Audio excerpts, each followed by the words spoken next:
चलो बच्चों, shall we start? Great. So now question number 41, it states beta we have a patient who had symptoms. Those are suggestive of GERD beta. Okay, he is having symptoms suggestive of GERD, and the barium swallow was suggestive of a sliding hiatal hernia. Yesterday we have discussed about hiatal hernia. Type 1 hiatal hernia is known as sliding hiatal hernia, where the diaphragmatic hiatus or the diaphragmatic opening is very big, and therefore the gastroesophageal junction keeps on going back into the thoracic cavity beta. That is a sliding hiatal hernia. I told you majority patients are asymptomatic, but few patients may develop symptoms of GERD. So the patient has undergone the below given type of repair beta. Okay, identify which surgical procedure has been performed in this patient.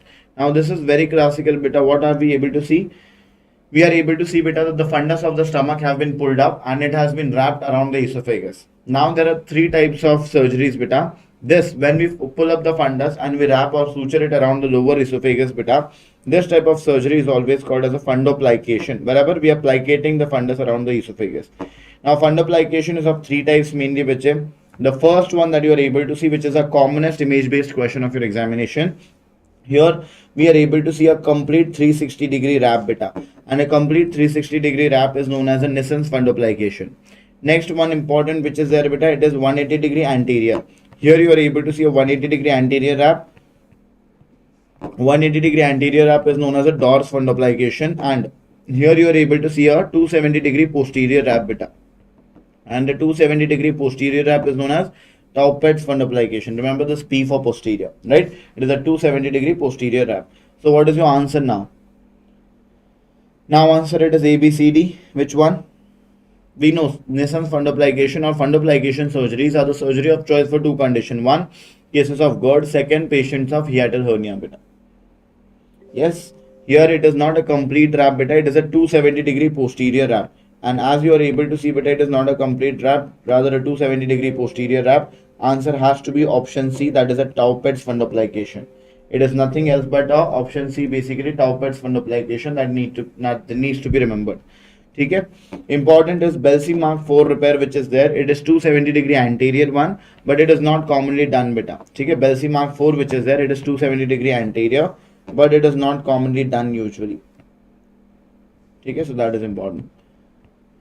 Next important is question number 42 beta. It states we have a 2-week-old child who has been brought to us beta in the casualty with complaints of what? With complaints of recurrent episodes of non-bilious kind of a vomiting, and the child appears to be dehydrated beta, and the child is also lethargic. X-ray done has been given below beta. The child was planned to be operated now. Okay, but which among the following should be corrected beta? Which among the following should be corrected in the child prior to surgery beta? So I have told you beta, this is a classical picture where the child, a 2-week-old child, has been brought to you with episodes of non-bilious vomiting. Along with that, the X-ray is showing you a very classical sign called as the single bubble sign beta. We know that when the child has a non-bilious vomiting along with single bubble sign on the X-ray abdo, it has to be a case of what? It has to be a case. The provisional diagnosis of this child is nothing else but beta, a case of CHPS. What is CHPS? We discussed congenital hypertrophic pyloric stenosis, or idiopathic hypertrophic pyloric stenosis, right? Where the pyloric muscles, as you are able to see, are thickened beta, and due to that the pyloric canal narrows down. Therefore, the food is not able to pass through, and the patient is going to have vomiting over here beta. Okay? The patient is going to have, or the child is going to have, continuous vomiting over here, and due to that continuous vomiting beta, the child which is there, the child gets dehydrated or lethargic, and the child will also develop electrolyte disturbance. We have discussed yesterday the electrolyte disturbance which is seen in patients of CHPS will be a hypokalemic, hypochloremic, hyponatremic, metabolic alkalosis beta. Okay, metabolic alkalosis with paradoxical aciduria बच्चे. ठीक है, metabolic alkalosis is there, and along with paradoxical aciduria. That is the complete electrolyte disturbance which is usually seen in patients of CHPS, right? That has to be remembered. Now important is, out of all these abnormalities beta, or all these electrolyte disturbances, if they ask you which is the most important one to be corrected prior to surgery, that also I have told you. That was a recent question of your FMG exam, 6 July का question था ये. Which is the most important one to get corrected? Very good, all of you. We know beta that the most important one to be corrected over here has to be option A, that is hypokalemia beta. Reason is definitely if you do not correct hypokalemia. Okay, see already the patient is having hypokalemia. Second important beta, if there is hypokalemia, the baby will be having a very high chance of paralytic ileus after the surgery beta. Okay, right? That has to be remembered. Please remember that paralytic ileus which is there, it is going to happen one due to bowel handling during any abdominal surgery, or second due to hypokalemia, and both these risk factors are there over here. So please correct hypokalemia to prevent any paralytic ileus in the baby beta. Okay, so that is important to be remembered. Which no issues with this, anybody? We have discussed yesterday itself that the investigation of choice for CHPS which is there. Here you are able to feel an olive shaped lump on palpation. Investigation of choice is nothing else but an ultrasound abdomen to be remembered, which shows you a more than 4 millimeter ka pyloric thickness beta. Treatment of choice, we know beta, is going to be the Ramsted's pyloromyotomy. But if they ask you when the patient comes to in the emergency, then obviously beta, what we have to do, we have to give fluids to correct the dehydration of the patient as well as the electrolyte disturbances. Yesterday itself I have told you the best fluid to be given in the patient will be a half normal saline plus 5% dextrose plus potassium chloride to correct hypokalemia and hypochloremia together. But if this is not an option, second best choice is normal saline. Please tell me beta, what is the fluid to be avoided in a patient of CHPS? Bolo. What is the fluid to be avoided in patients of CHPS? Anybody? Sorry. Very good beta. याद रखना, the fluid that has to be avoided in patients of CHPS has to be RL or Ringer's lactate beta. Reason is definitely lactate will be broken down into the bicarbonates, which will increase the risk of metabolic alkalosis in the patient. So that's the reason RL has to be avoided. Shabash. Question number 43, if I ask you beta. A recent question again of FMG exam, 6 July.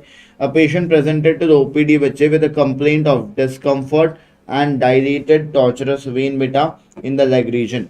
He gives a history of trauma bache at the site almost how many years ago? Almost 8 years ago, 8 to 10 years ago. On examination, there was a pulsatile swelling which is palpable beta.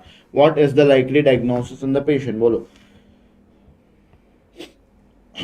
What is the likely diagnosis of this patient?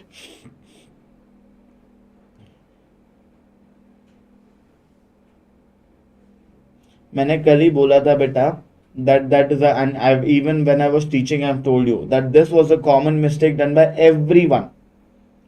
Very good.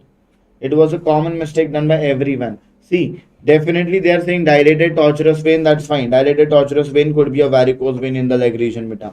Okay, but they are giving history of trauma. History of trauma is not associated with varicosities. Prolonged standing is associated with varicosities beta. First thing. Second important, definitely most important rather keyword of this question, pulsatile swelling. Is pulsatile swelling seen in a varicose vein? No, because veins do not have any kind of pulsations beta. And if pulsations are seen in the vein basically, or in that swelling basically, that means it is not only a case of varicose veins beta. What is the problem then?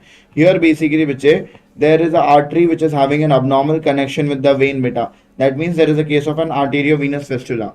Due to that, a lot of blood comes from the artery into the vein beta, and therefore the vein, due to that excessive pressure, undergoes dilatation and becomes tortuous beta.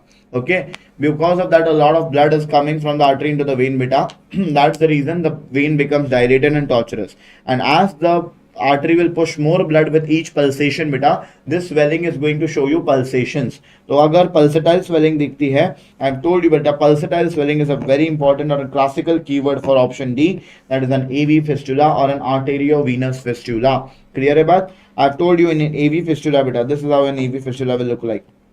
Please remember, arteriovenous fistula के लिए beta, the most common cause if they ask me, it is going to be a penetrating trauma beta, due to which a AV fistula may develop.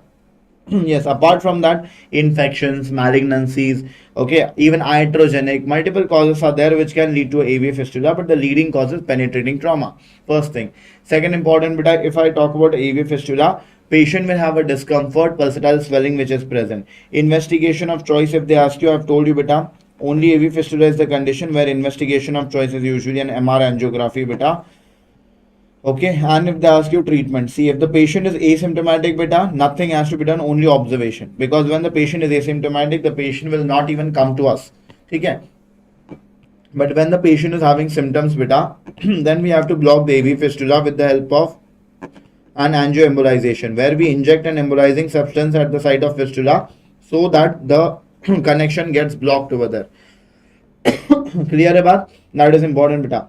Pseudo aneurysm, again it may present to you with a swelling beta. Okay, if it is an arterial aneurysm, obviously it will have pulsations also, but please remember beta, here they have said it is a dilated vein itself.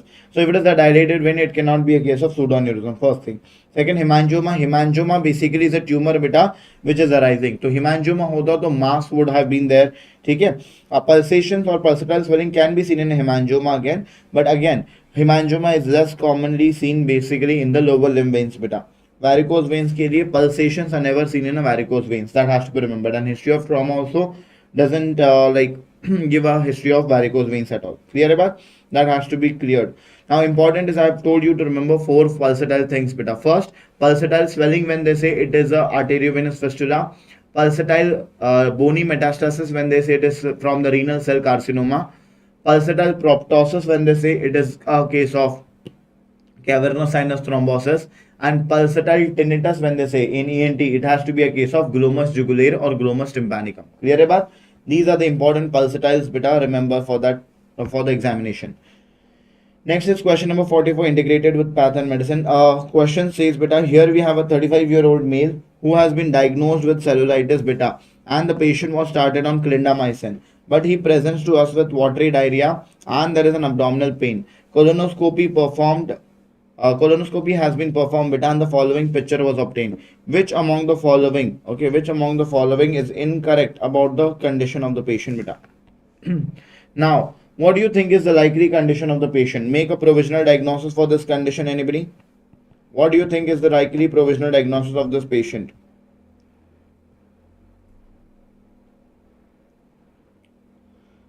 So we have a patient who was having cellulitis, and therefore the patient was started on an antibiotic known as clindamycin beta.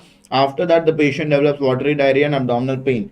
And here you are able to see, when we do a colonoscopy, we are able to see exudates inside the colon beta or inside the intestine. Yes, these are exudates beta, these are not membranes. They are looking like membranes, and as they are looking like membranes, they are not true membranes beta. These would be called as pseudo membranes. You are able to see basically pseudo membranes inside the intestine basically, or inside the colon of the patient beta. Okay, so if there is pseudo membrane on the intestinal wall beta, okay, and there is inflammation of the wall, it is a classical case of, very good shabash, it is a case of a pseudomembranous colitis. Okay, it is a very classical case of pseudomembranous colitis. I hope all of you are quite aware. Patient taking antibiotic, after that developing immediately inflammation of the colon or diarrhea like features, has to be a case of pseudomembranous colitis beta. ठीक है, and यहाँ पे तो directly picture was given, colonoscopic picture. Even without a colonoscopic picture, you should be able to make a diagnosis of pseudomembranous colitis beta. Okay, why this happens? Understand. Here, this happens basically because the patient has been taking broad spectrum antibiotics. Now, due to broad spectrum antibiotics, what happens beta? All the good bacteria which is there now, all the good bacterial flora in your intestine gets killed due to that antibiotics, and therefore pathogenic bacteria will start growing beta, and those pathogenic bacteria will release toxins, and that toxins are known to cause inflammation of the intestinal wall beta, due to which there is exudation and pseudomembrane formation. That condition is known as pseudomembranous colitis. Please tell me which is the most common drug responsible for this nowadays. Which is the most common drug responsible? Which broad spectrum antibiotic is the most common one to be responsible for causing pseudomembranous colitis beta? Anybody? Bolo. The most common drug responsible. Which is that broad spectrum antibiotic you use commonly everywhere? Whenever we ask a broad spectrum antibiotic, one thing that always comes to your mind is more common than clindamycin nowadays. Clindamycin we don't use commonly nowadays. पहले use होता था ज़्यादा. Nowadays, whenever we say बेटा injectable antibiotic, you might have heard ना भाई. जब broad spectrum antibiotics बोलते हो, broad spectrum injectable, azithromycin is oral. Injectable antibiotic.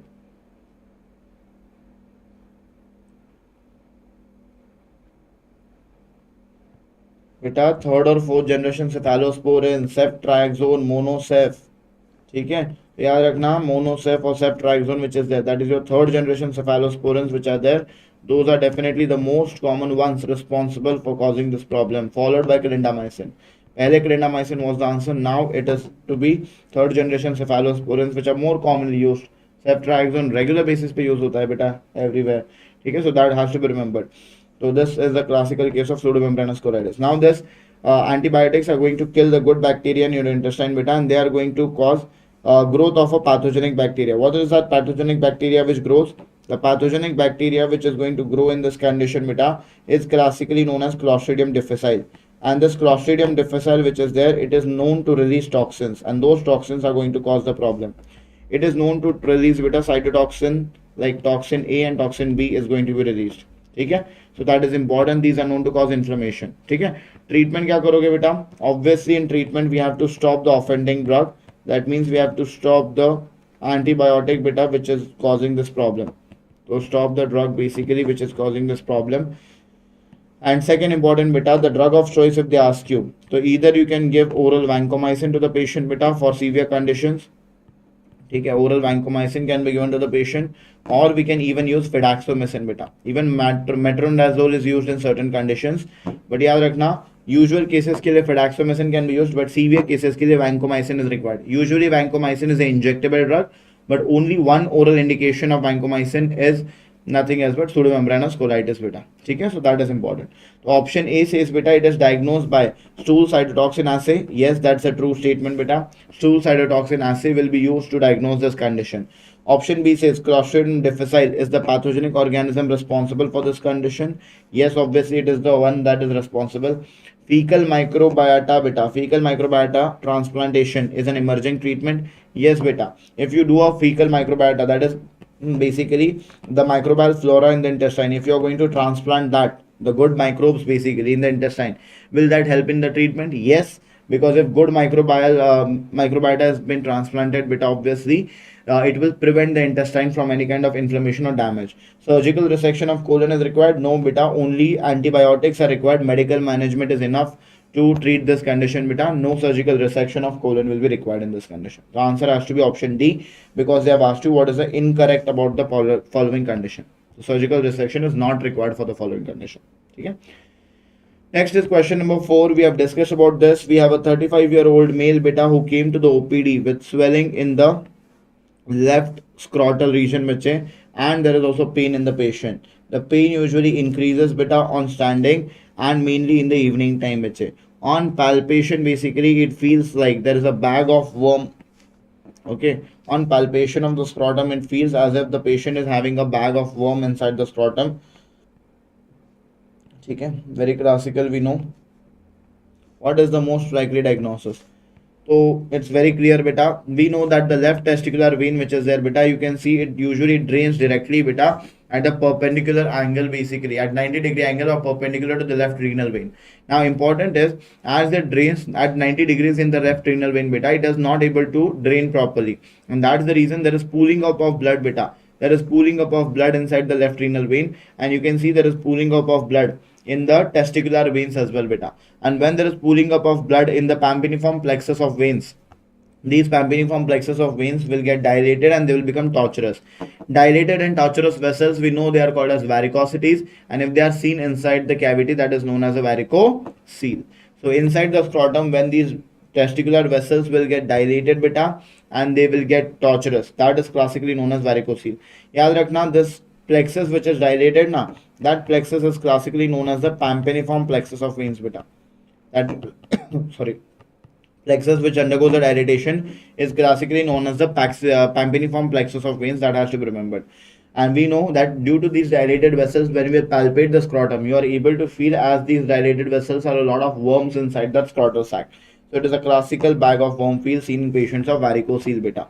Varicocele में I have told you बच्चे that in usually the patient is going to have a constant weight dragging sensation in the scrotum, heaviness in the scrotum, and sometimes even pain. Investigation of choice if they ask you beta has to be a color Doppler because it is a vascular problem that is going to be there. And if they ask you in patients of varicocele what will be the treatment, so initially beta we can go for a percutaneous angioembolization basically. ठीक है, percutaneous angioembolization can be tried. But if angioembolization fails beta, then we can go for either a sclerotherapy or we can try a surgical ligation beta. Okay, we can definitely go for a sclerotherapy to fibrose the blood vessels or a surgical ligation. But if that also fails, beta, the best treatment option, the most effective treatment option is a varicocelectomy. The best treatment option or the most effective treatment option, as I've told you, it is a varicocelectomy beta. Here you are able to see this is a varicocele. As we know, it is very commonly seen on the left side beta. Testicular torsion I've discussed yesterday. There will be a young patient who comes to you beta, usually 10 to 25-year-old patient who comes to you beta with severe pain in the scrotal region as well as in the abdomen beta. यहाँ पे तो definitely they have said pain, but that is not very severe. Second important, over there will be low grade fever, nausea and vomiting. Along with that, there will be signs of inflammation on the on the scrotum basically, like redness, pain, swelling, all of these. Okay?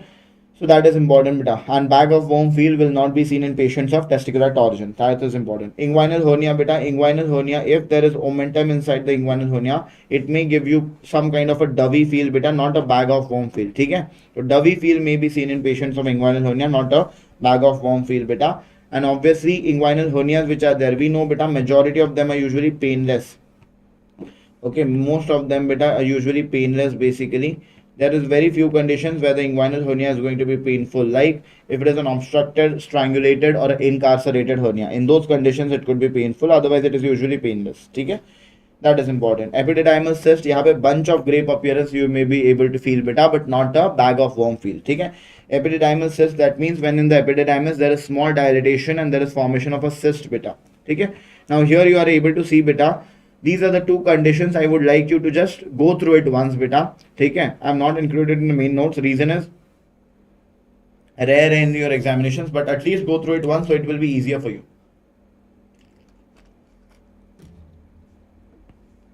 If in case it comes in the examination, see epididymal cyst which is there or spermatocele which is there, it could be differential diagnosis of each other beta.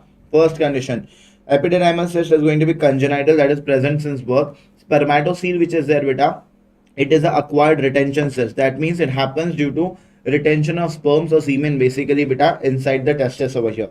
Next important, epididymal cyst which is there beta, it is usually seen behind the body of the testis. You have to palpate the scrotum properly.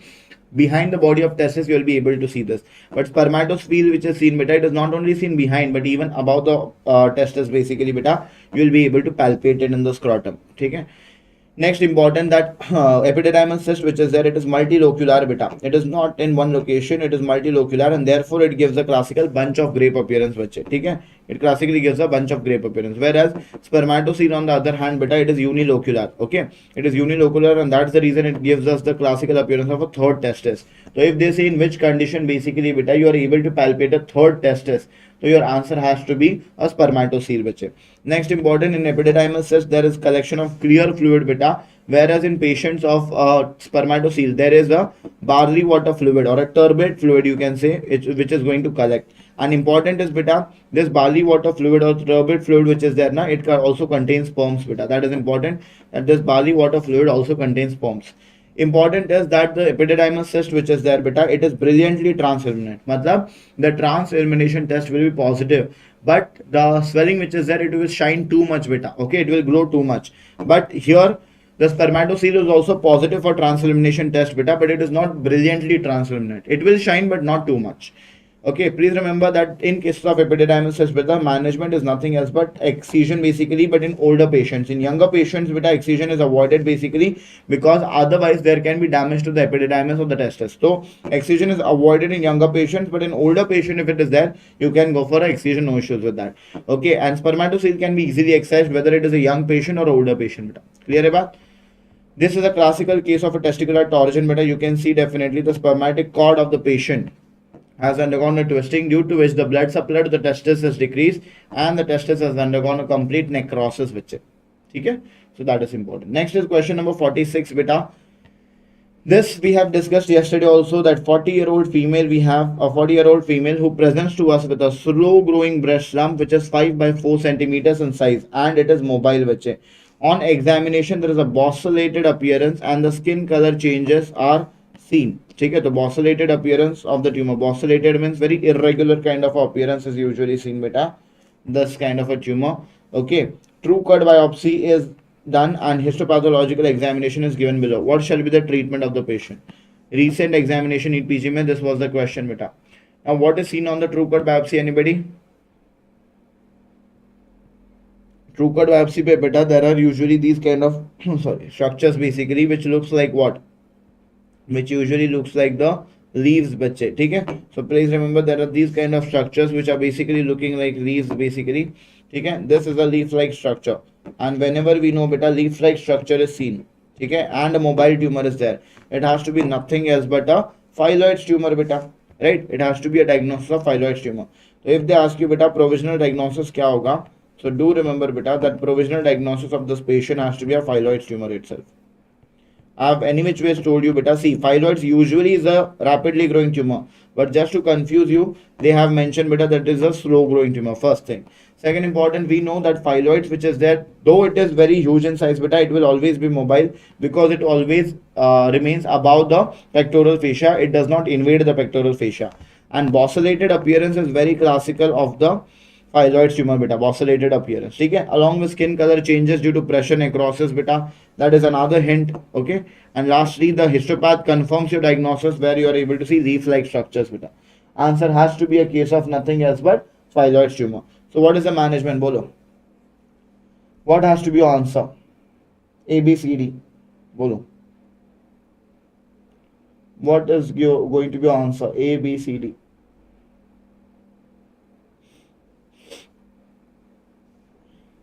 If it is 5 by 4 centimeters beta, it is a small tumor then you just have to go for a option D, that is a wide local excision. They have said it is a slow growing tumor. Second, the size of the tumor is also around 5 by 4 centimeter itself. So we can go for a wide local excision itself beta, removal of the mass along with some normal margins. Simple mastectomy will be required in 3 conditions of phylloid tumor. Okay, simple mastectomy is required when the phylloid tumor is malignant, first thing. Second, when the phylloid tumor is definitely having a, like, there will be a giant or a large phylloid tumor, or when there is a case of a recurrence beta. Okay, so when there will be malignancy, large or recurrent phylloid tumor, then we go for a simple mastectomy. Then also simple radical nahi. Reason beta, because phylloid tumor does not metastasize basically via the lymphatic route, so therefore a radical mastectomy is not usually required. Distant metastasis is also not seen basically beta with phylloid tumor. So which kind of metastasis is seen? Only a metastasis due to direct invasion, and direct invasion it only causes to the lungs. That's it. Okay. Low dose tamoxifen is basically used in management of fibroadenosis beta, which is going to cause cyclical mastalgia or cyclical breast pain in the patient only during the menses. Okay, that is the last option. High dose tamoxifen is used as a hormonal therapy in patients of breast cancer. Okay. Question number 47, if they ask you, very important question. Here we have a chronic alcoholic female patient beta who is a known case of CLD basically, presents with sudden onset hematemesis beta. Okay, which among the following is the most likely cause? What is your answer? A, B, C, D. Bolo, what is going to be answer over here?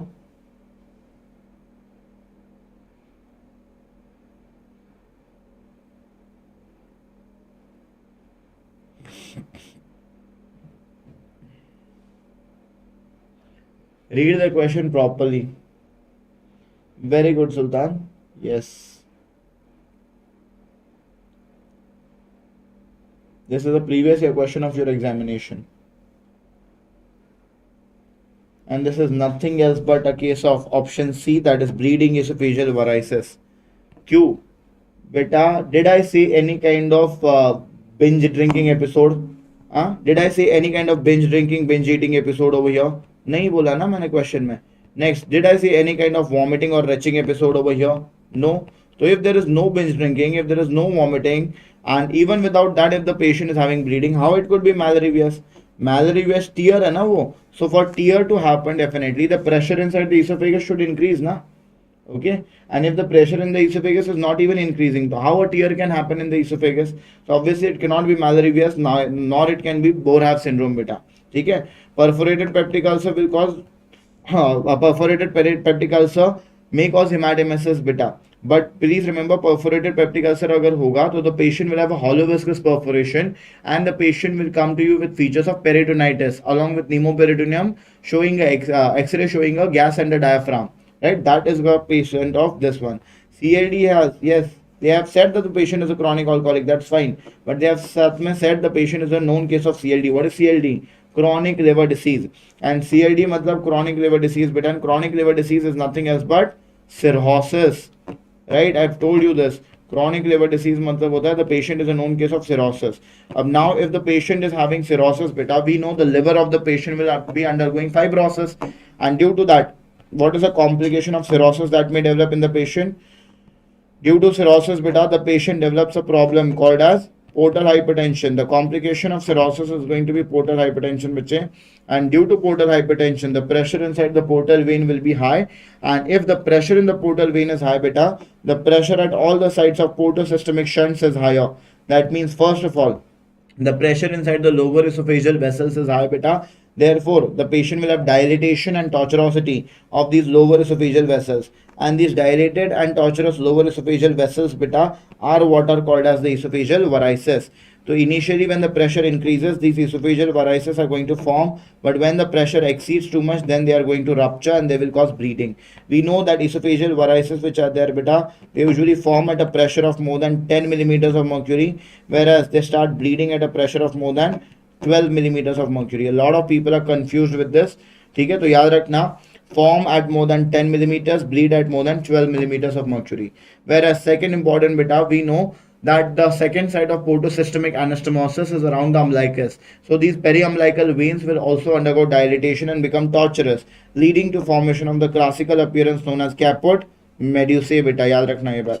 And third important बच्चे, that the rectal vessels will also get dilated beta, and they will rupture and they can cause bleeding beta, and those are called as rectal varices. When these rectal vessels will dilate and become tortuous, they are classically called as rectal varices. Few of them are also hemorrhoids beta. ठीक है, याद रखना, hemorrhoidal bleeding which is there, it is usually an arterial bleeding. A lot of people are confused because hemorrhoids mein the bleeding is reddish in color beta, bright red in color, and it is not basically the veins, it is the sinusoids. Okay, that is the connections between the arteries and the veins which are going to rupture and which are going to bleed. ठीक है, तो अगर पूछे तो hemorrhoids में the bleeding is arterial or venous, तो answer has to be arterial. ठीक है, तो याद रखना बात. तो यहाँ पे बेटा the diagnosis is esophageal varices. The answer has to be bleeding esophageal varices. We know बेटा, whenever a patient comes to you with bleeding esophageal varices बच्चे, तो obviously याद रखना the treatment if they ask you. So please remember, the first step in management which is there, investigation of choice, so you are able to see over here, it is upper GI endoscopy. ठीक है, if they ask you about the treatment beta, the first step in management is nothing else but basic resuscitation. Reason, as the patient may be having a bleeding over here beta, patient may be hemodynamically unstable, and that's the reason you have to go for a basic resuscitation beta.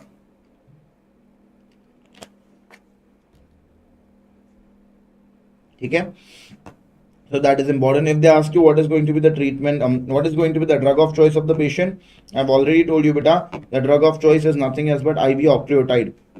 ठीक है, that is given for a bleeding esophageal varices.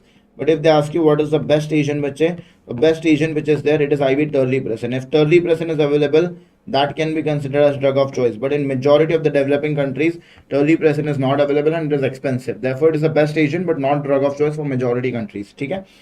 Next important, if they ask you beta, that if this also fails, then what is the next option? I've told you beta, the next option is applying a band at the base of the varices beta to stop the bleeding, that is banding. If banding also fails, then inject a sclerosing agent at the base of the varices beta called as sclerotherapy.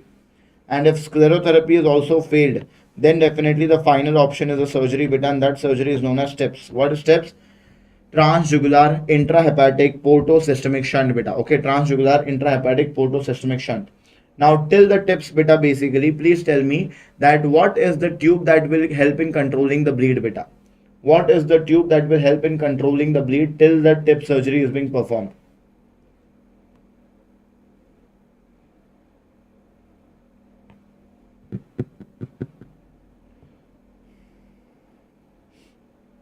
Anybody?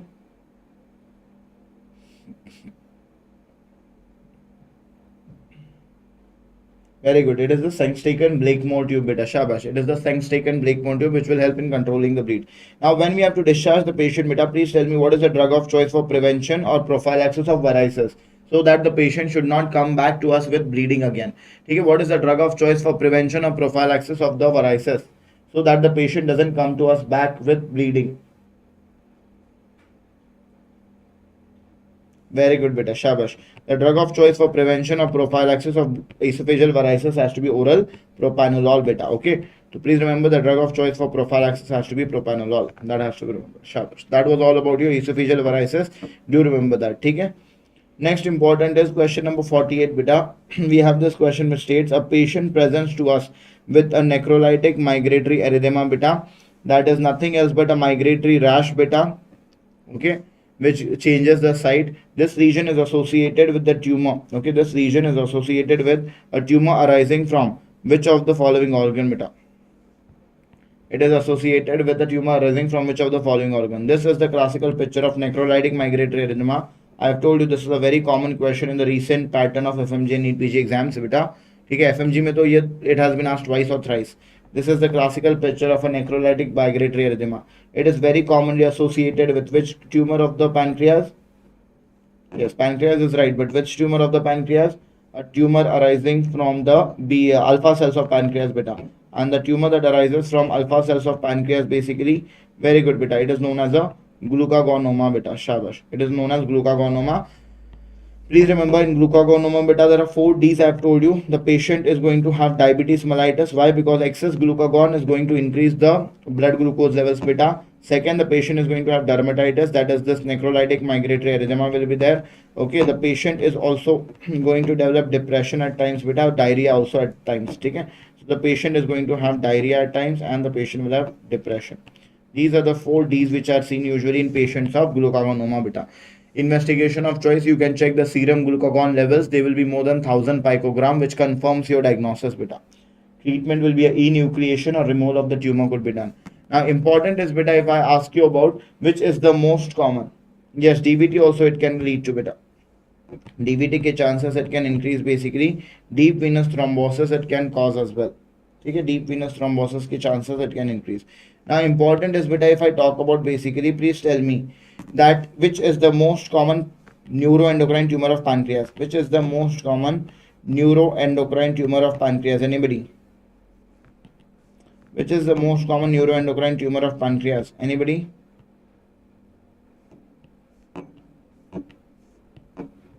Most common neuroendocrine tumor of pancreas. 6Ds are seen in pellagra, beta, not here. So please remember, most common neuroendocrine tumor of pancreas, shabash, it is a PPOMA, beta. PPOMA matlab it is a non-functional pancreatic polypeptide tumor, beta. It is a non-functional pancreatic polypeptide tumor. If they ask you which is the most common functional, okay, if they ask you which is the most common functional neuroendocrine tumor of pancreas, then our answer is, if they ask you which is the most common functional neuroendocrine tumor of pancreas, then answer is, then very good. Then your answer has to be an insulinoma, beta. Then your answer is an insulinoma. And if they ask you which is the most common malignant, if they ask you, beta, which is the most common malignant neuroendocrine tumor of pancreas, because majority cases, 90% cases of insulinoma are benign itself, beta. Okay, so therefore, with they ask you which is the most common malignant neuroendocrine tumor of pancreas, very good. Then your answer has to be a gastrinoma, which is a G cell tumor, which arises from the pancreas, or it can also arise from the duodenum of the patient, beta. That is a part of Zollinger-Ellison syndrome, okay, where the patient has giant or recurrent peptic ulcers, okay. Sure. Question number 49, if they ask you, direct question, answer.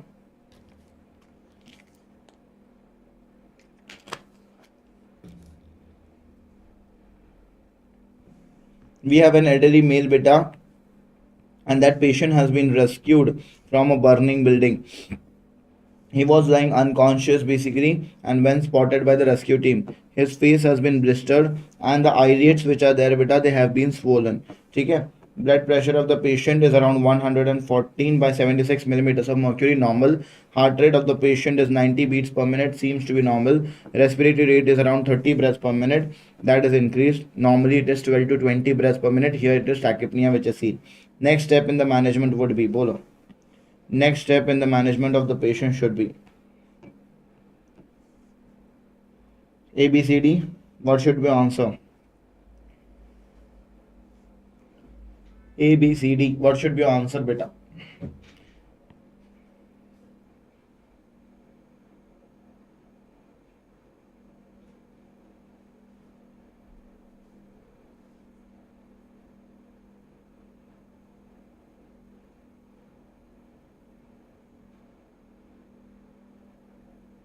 Very good शमिल. Reason बेटा सबसे पहले तो first of all it is a case of Burns. We know even if it is a case of burns beta, it is a case of trauma itself. So obviously the protocol that has to be followed, it is always a ATLS protocol in patient of burns also beta. That is advanced trauma right support. And according to the ATLS protocol beta, when we go, so obviously the first the sequence of resuscitation that we follow is always A B C D E, right? That means the first priority should be always given to the airway, followed by breathing, followed by circulation, followed by disability, followed by exposure basically, right? That has to be remembered. So airway management will be a priority in the patient always.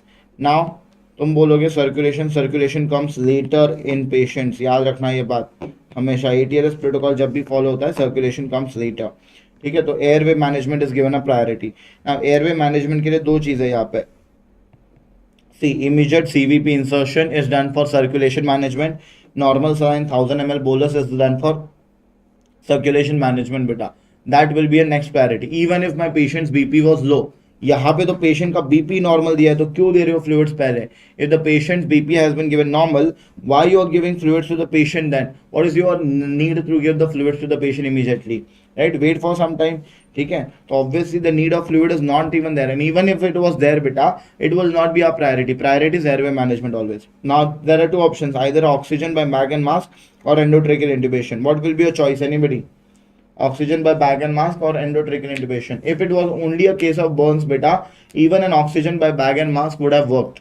Okay, if it was only a case of burns, a bag and mask ventilation would have worked beta. But here it is some special type of burns. And क्या है ये special type of burns? You have to remember beta, basically. So please remember, these burns are special because what they have said, the face of the patient is blistered and eyelids of the patient are swollen basically. So when the face will be blistered or eyelids will be swollen beta.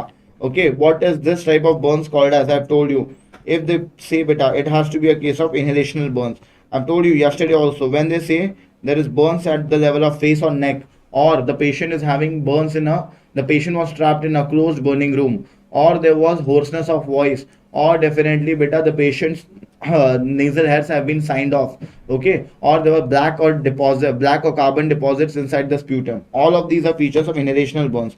और मैंने पहले ही बोला था inhalational burns में airway management will always be a priority, and what is recommended by BD and ATLS both is a prophylactic intubation. You should go for an intubation as early as possible in this patient. Reason, if there is inhalational burns, there will be a lot of edema, inflammation and edema in the airway, and if that edema increases too much, after some time beta, you will not be even able to see the airway of the patient properly. So how you are going to intubate? So it's better to go for an early elective intubation or a prophylactic intubation in a patient of inhalational burns beta. इसीलिए the management, the answer has to be option D, endotracheal intubation. Clear है बात? So in whichever case or in whichever type you might have solved this questions beta, please remember you should have got this answer. ठीक है, eschar is not a case of an inhalational burn unless and until it is over here. वो eschar it can cause hypoxia, inhalational burn. Inhalational burn मतलब वो burns which are going to burn और which are going to damage the airway. ठीक है, and if the patient's airway will be damage, that will cause inflammation and oedema in the airway. ठीक है, so that is important बेटा. तो इन which ever case ले लो तुम, अगर बस एटीएलएस प्रोटोकॉल से भी जाते या फिर इनहेलेशनल बर्न सस्पेक्ट करके भी जाते, your management had to be airway only, not circulation first. Question number 50, if they ask you, here they have given the below given flap which is there will be used. Okay, it will be used for which among the following condition beta? The below given flap will be used for which among the following condition? Answer karo. This is the flap that is there. It is used for which among the following condition? Options are perianal fistula, anal fissure, imperforate anus, pylorentral sinus.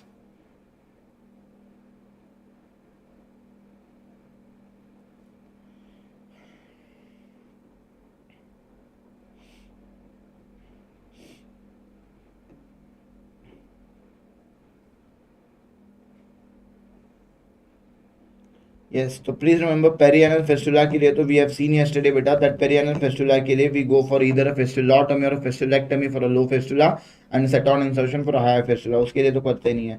Anal fissure के लिए बेटा we go for a conservative management as much as possible, or usually बेटा sometimes we may go for what?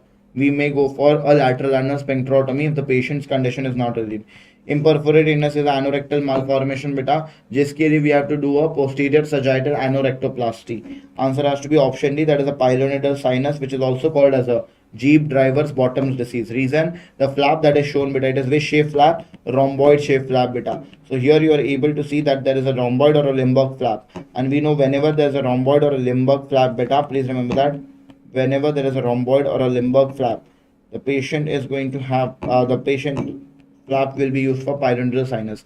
What is pilonidal sinus? In a hairy gluteal skin in a patient beta, there is poor hygiene, and therefore the patient develops infection in the perianal region that leads to formation of abscess, and that abscess ruptures, ultimately forming a pilonidal sinus. And this sinus which is there beta, it is usually formed, okay, in the natal cleft beta. What is natal cleft? Basically this area basically between the two buttocks now, that area is known as the natal cleft, the butt crack area. Okay, so it is usually seen due to prolonged sitting, therefore it can be seen in patients of truck drivers or jeep drivers beta. Clear about?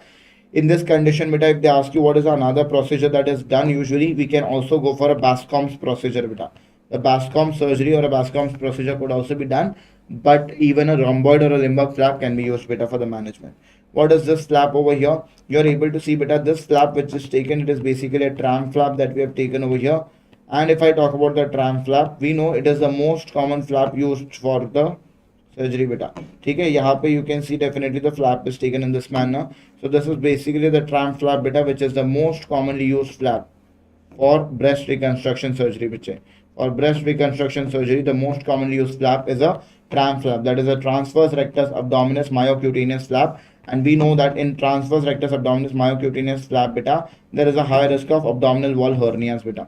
Reason, you are taking the muscle also now, so therefore the abdominal wall becomes weaker, and due to that beta, the risk of abdominal wall hernia increases.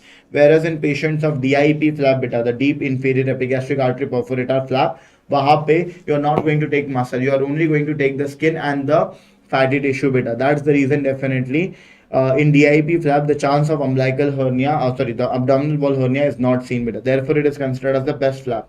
What is this flap used for? चलो मैं flap का नाम बताता हूँ बेटा. You can see the flap is taken from the chest over here the muscle. You are going to tell me the indication, कौन सी condition के लिए यूज होता है, प्लीज लेट मी नो. यहाँ पे the flap is usually taken from the muscle बेटा, from the chest wall, and this is nothing else but the pectoralis major muscle. So it is classically called as the PMMC flap बच्चे, that is the pectoralis major myocutaneous flap. And we know pectoralis major myocutaneous flap जो होता है definitely बेटा, it is generally used for what? It is generally used for oral cancer. Shabash. It is used in patients of oral cancer beta after the oromandibular dissection. Yes. Please remember, it is usually used in patients of oral cancer basically after a oromandibular dissection is done. So once you do a oromandibular dissection or a commandos operation, after that surgery beta, you have to use the PMMC flap. Clear about? So that is important. Question number 51 beta, here we have a patient following a road traffic accident. The patient has been brought to the emergency room in an unconscious state. On examination, heart rate of my patient is 110 beats per minute, slightly higher. Blood pressure of my patient is 80 by 50 millimeters of mercury, low. Respiratory rate of my patient is 24 breaths per minute, and the GCS of the patient is 7 beta. What shall be the next best step in the management of the patient? Now, if I talk about the heart rate and the blood pressure of the patient beta, you can calculate shock index. We know shock index का formula क्या होता है in emergency? It is heart rate upon the systolic blood pressure. Okay, when I talk about the shock index of this patient, heart rate कितना है 110 beta, and systolic blood pressure is 80. Obviously here the shock index of the patient is more than 1, and हमें पता है बच्चे that whenever the shock index of patient will be more than 1 beta, that means my patient is hemodynamically unstable or my patient is in shock beta. That is important. ठीक है. Along with that, they are saying the respiratory rate of the patient is slightly higher. It is around 24 breaths per minute. Tachypnea is seen, and GCS of the patient is 7 beta. Now please tell me what should be the next best step in the management. Next best step.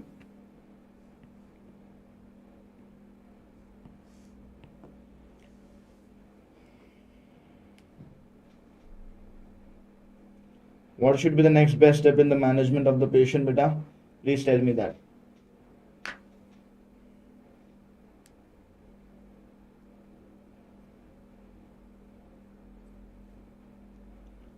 बेटा initially if there is no other problem, basically it is due to muscle spasm. Muscle spasm की वजह से है, इसलिए NSAIDs देंगे. Coming back to the question, Yes, याद रखना बेटा, it is a case of trauma, road traffic accident. Any patient of trauma who is brought to you basically. So please remember the only protocol that has to be followed is again a ATLS protocol. And whenever we know beta, whenever ATLS protocol is followed, obviously beta, then again the sequence of resuscitation is always A, B, C, D, E. That has to be remembered. Clear about? And important is beta, here when ABCD is followed, obviously the first priority should be your airway and breathing beta, followed by circulation. First priority should be airway and breathing बच्चे, ठीक है. Even if the patient circulatory status is not normal, still पहली priority airway and breathing, because if airway and breathing gets compromised, patient will die in the next 1 to 2 hours itself. Circulation can give you at least some time. ठीक है. तो obviously बेटा तुम बोलोगे इसमें airway के लिए क्या दिया है, एक तो respiratory rate slightly higher, that is tachypnoea, so that can be seen in a lot of trauma patient. But most important, GCS is 7 beta. हमें पता है that when the GCS of the patient is between 3 to 8, that is suggestive of a severe head injury बच्चे.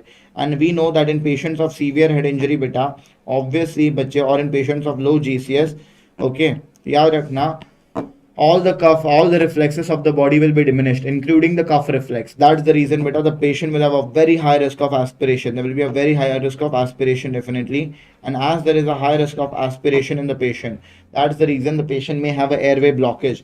And if there is an airway blockage in the patient may die out of it. So that's the reason first step has to be option A, intubation to be done. First step has to be option A, intubation to be done. Clear about? That is important. Clear about? Fast you can do later beta after stabilizing the patient somewhat. पहले intubation करोगे, then you will give, second step will be IV fluids beta, then you may go for a fast, and then lastly you will go for a CT scan after the patient's blood pressure is normal. Unstable patient में तो fast is absolutely contraindicated. ठीक है. तो intubation followed by IV fluids followed by fast you can go for. ठीक है. That should be your sequence. Clear about? Question number 52, if they ask you, here we have a patient beta who was presented to your clinic with the below given ulcerative lesion beta. And this ulcerative lesion is having everted margins, that is outward margins beta, over the burnt area. They are saying that there is a history of burns basically earlier. He gives history of burns 10 years ago. What shall be the next best step in the management? What is your provisional diagnosis? Let me know that in the chat box. Jaldi se. What is your provisional diagnosis in this condition, bachche? What is your provisional diagnosis in this condition? Bolo.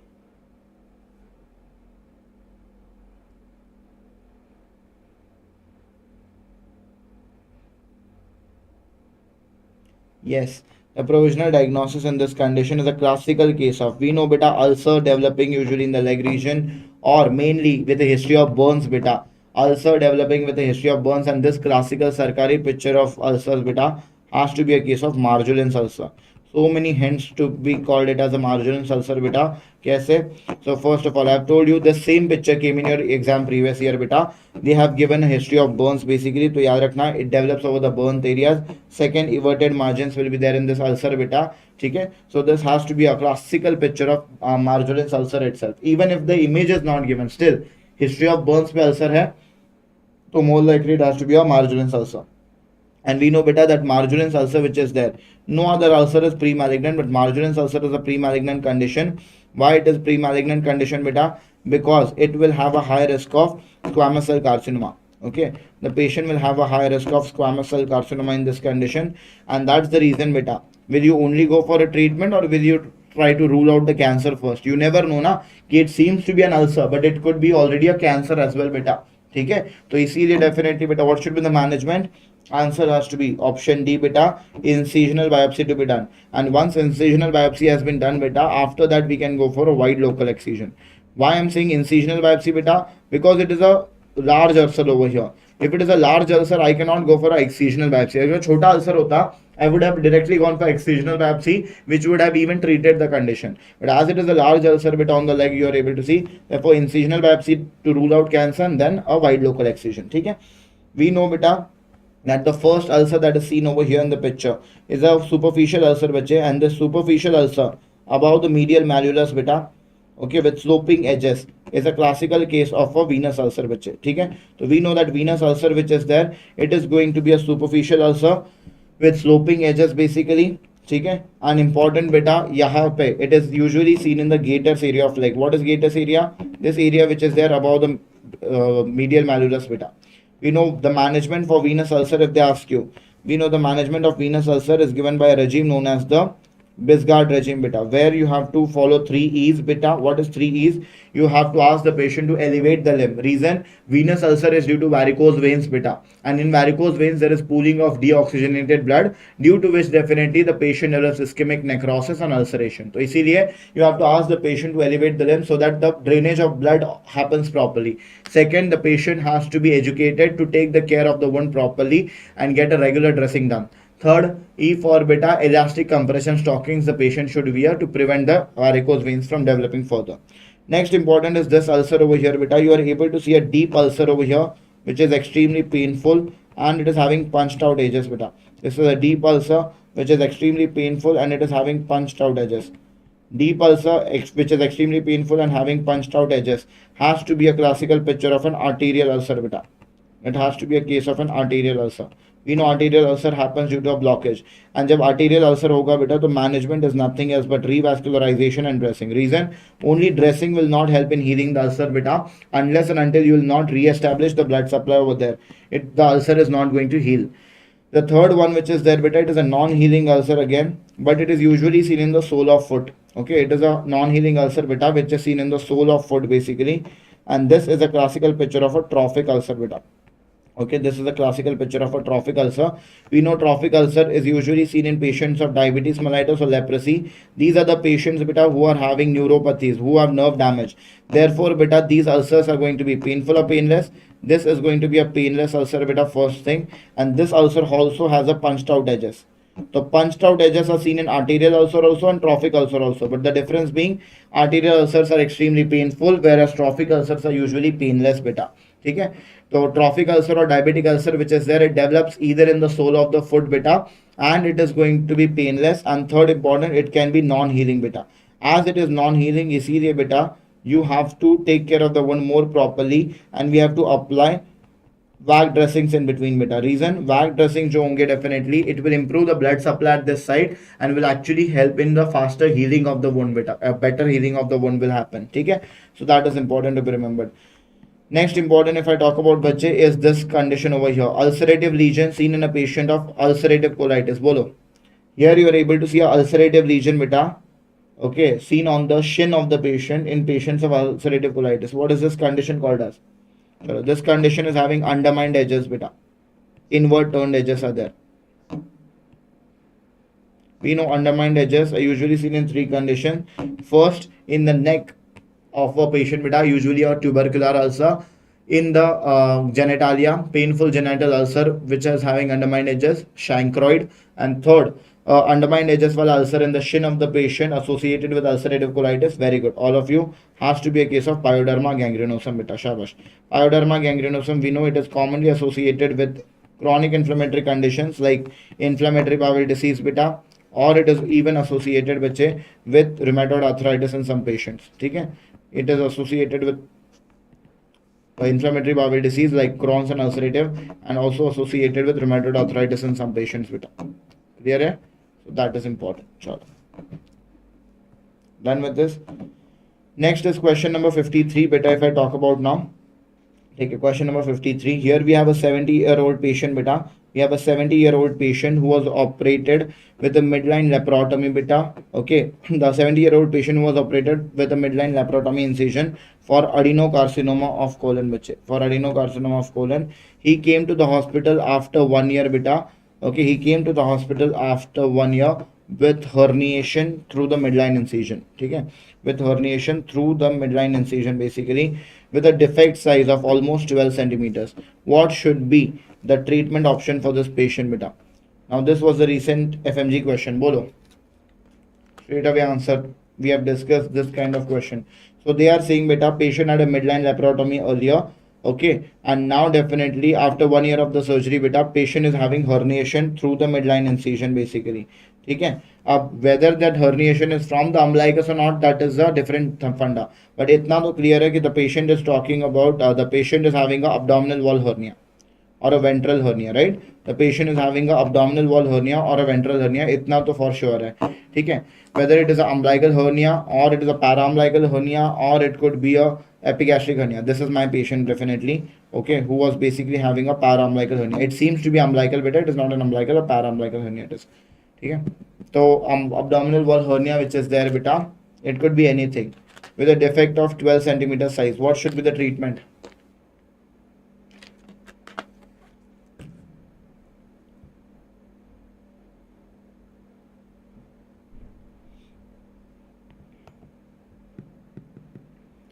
So let's talk about one by one beta. Option A says prescribed an abdominal belt for daily use beta. क्या होगा उससे?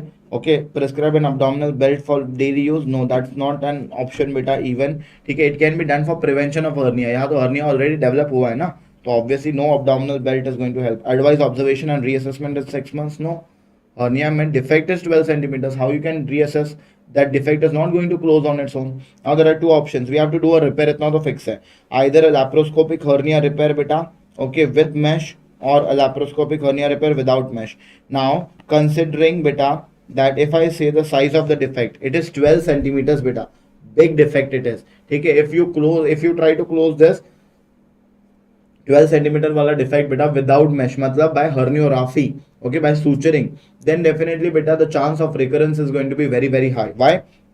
Because beta the defect is larger over here, and if defect is larger we should not go for a herniorrhaphy basically, otherwise there will be too much of tension in the sutures, and if there is too much of tension in the sutures beta, the sutures are going to break and there will be a very high chance of recurrence. So answer has to be option B, laparoscopic hernia repair with mesh beta. Yesterday I told you about IPOM, intraperitoneal placement of mesh na, that is the surgery that should be done over here.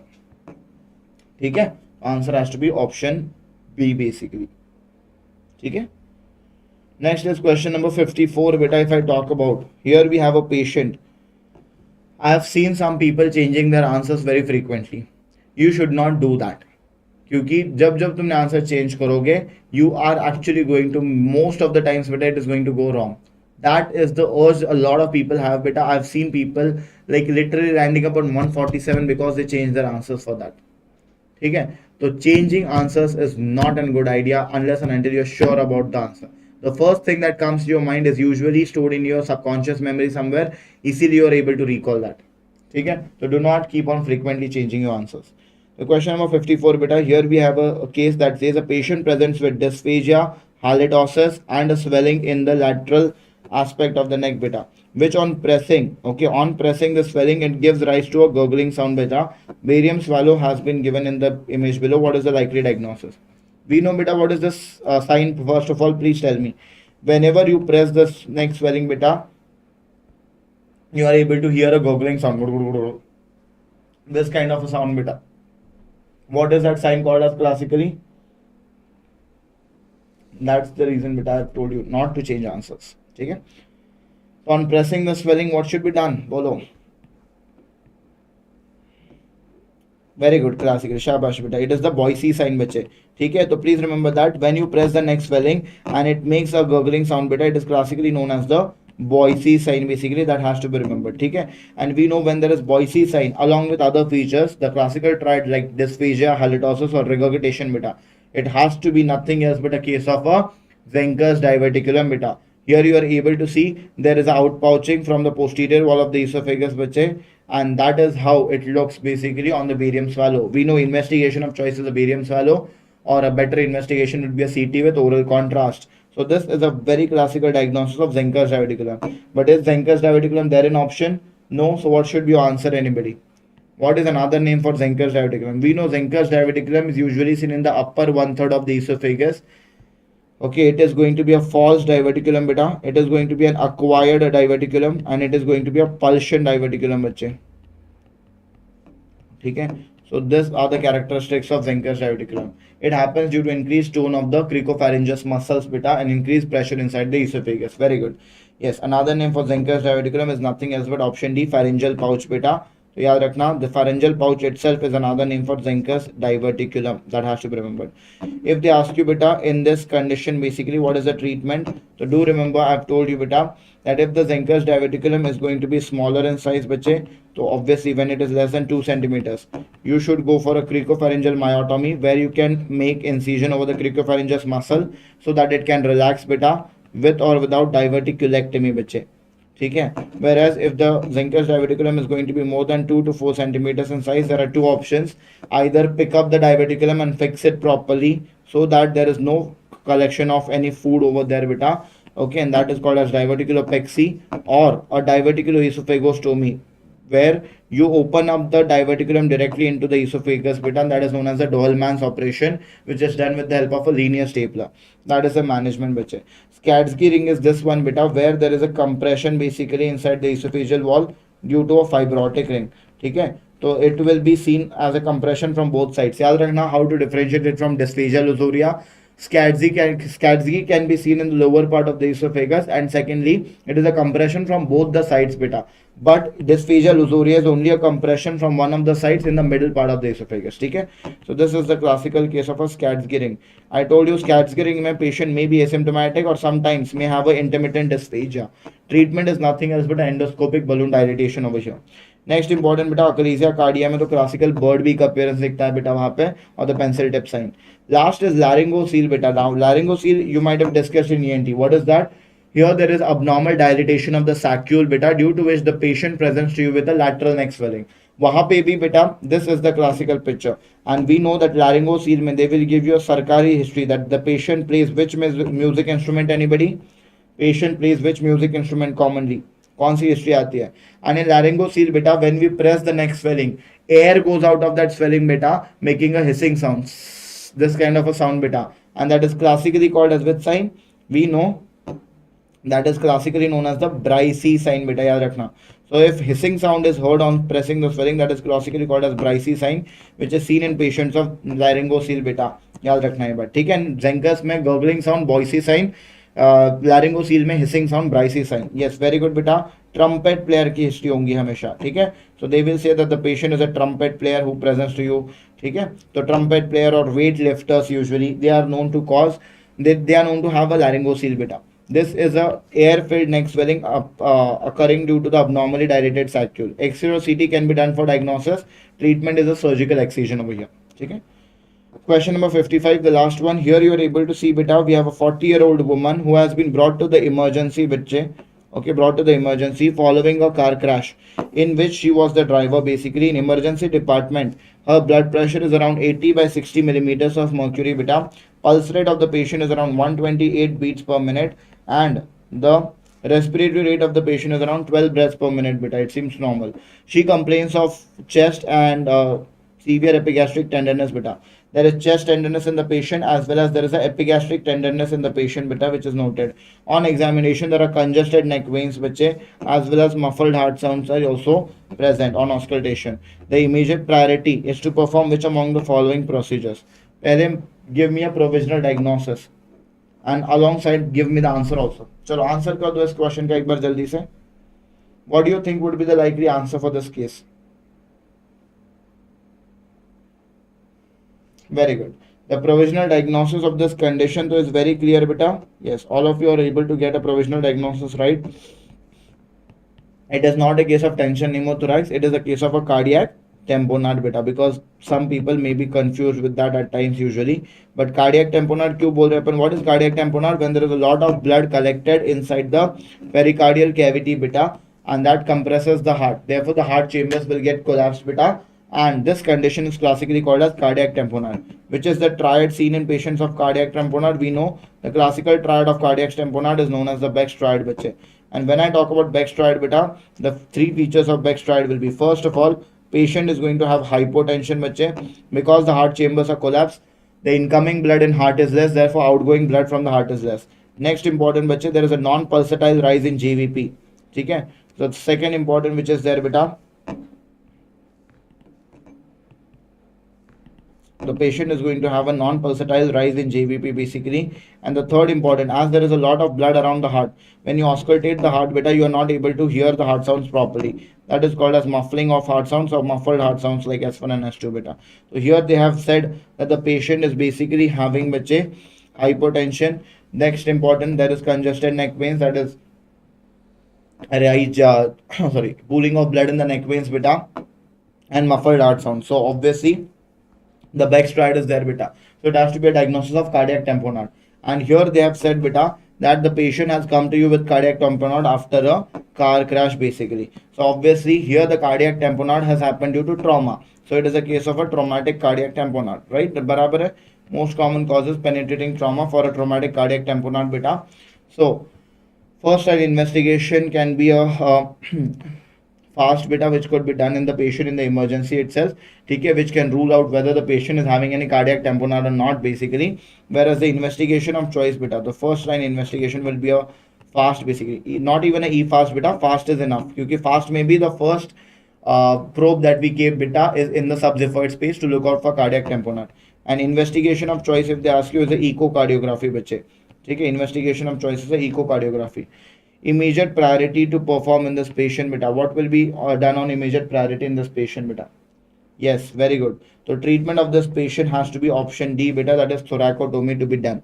Okay, treatment of this patient which is there beta, it will be done by thoracotomy. Pericardiocentesis is only done in a non-traumatic cardiac tamponade. I've told you Bailey recently says beta that yaad rakhna, usually Bailey and Love in the recent edition says that traumatic cardiac tamponade mein pericardiocentesis has no role to play. We directly take up the patient for an emergency thoracotomy. In non-traumatic cases, like in medicine, if you say beta, when the patient was having a congestive heart failure after which he developed pericardial effusion and cardiac tamponade, in those cases emergency management will be a pericardiocentesis and later on a thoracotomy. But in traumatic cases directly we go for a thoracotomy of the patient beta. That has to be remembered. Now important is this is the classical picture of cardiac tamponade that we are able to see beta. Okay, so that has to be remembered over here. And this is the classical picture where the patient comes to you with the classical ABC beta. What is ABC? A for, you have to remember beta, the patient is going to have absent breath sounds and absent air entry. Okay, it is absent breath sounds and absent air entry on the affected side. B for, I've told you, breathlessness beta. And you can remember that breathlessness as also shortness of breath, dyspnea or anything. And C usually for congested neck veins बच्चे, ठीक है. C usually for congested neck veins. This happens beta when there is a lot of pressure inside the pleural cavity. Due to excessive pressure inside the pleural cavity, the heart gets compressed beta, and therefore the patient is not able to have blood coming inside the heart. Therefore the blood pools up inside the neck veins beta, causing congested neck veins. And this is a classical picture of ABC. I have told you beta, ABC किसके लिए याद रखने दो तुम्हें? ABC has to be remembered for a case of tension pneumothorax. Tension pneumothorax में beta, please remember that we know on the affected side we are able to see increased blackening or increased whitening. In tension pneumothorax beta, on the affected side we are able to see increased blackening because air is collected over here. So hyperlucency will be seen on the affected side. Second important beta, here you can see the trachea which is there bachche, it is shifted to the same side or the opposite side. Here you are able to see beta, the trachea is shifted to the contralateral side. So there is a contralateral tracheal shift which will be seen over here. Third important beta, you are able to see this one. This is the shadow of what? This is the shadow of the collapsed lung बच्चे, ठीक है. Due to a lot of air inside the pleural cavity, the lung gets collapsed, ठीक है. Here next important, you are able to see the diaphragm of this patient is going to appear flat beta. There is flattening of diaphragm which is seen. And last and the most important sign beta, here the costophrenic angle of the patient appears deep, and this deep costophrenic angle is classically called as the deep sulcus sign on the chest x-ray. We know in emergency management of tension pneumothorax beta, what is the treatment that we do? In emergency management of tension pneumothorax beta, the treatment that we have to do is nothing else but an emergency thoracocentesis. Please tell me for emergency needle thoracocentesis beta. Okay, emergency mein the needle thoracocentesis is done. Please tell me for needle thoracocentesis beta. Okay, for needle thoracocentesis beta, we have to insert the needle along the upper border of lower rib, lower border of upper rib, upper border of lower rib, or lower border of lower rib beta. What has to be your answer? No, usually beta, if definitely, if see more than around 50 to 60 cc of blood collection is there, you have to go for a thoracotomy always beta. It is the upper border of the lower rib beta, shabash. It is the upper border of lower rib, and as I've told you, adults mein beta, it should be done. Okay, in adults it should be done in the fifth intercostal space beta, just anterior to the mid axillary line, and in children it should be done beta in the second intercostal space beta on the mid clavicular line. That is important. Okay, if they ask you what is the definitive management, so definitive management we know beta, it is nothing else but a ICD tube insertion material. What is ICD? It is an intercostal drainage tube with an underwater seal that has to be inserted over here, and that is also inserted in the fifth intercostal space itself, beta, in the triangle of safety, right? That is also inserted in the fifth intercostal space and triangle of safety. But if there is a lot of blood coming out in the ICD, then we have to go for a thoracotomy in the patient. Clear about? This is a classical case of tension pneumothorax, and that was all about your surgery. Thank you so much.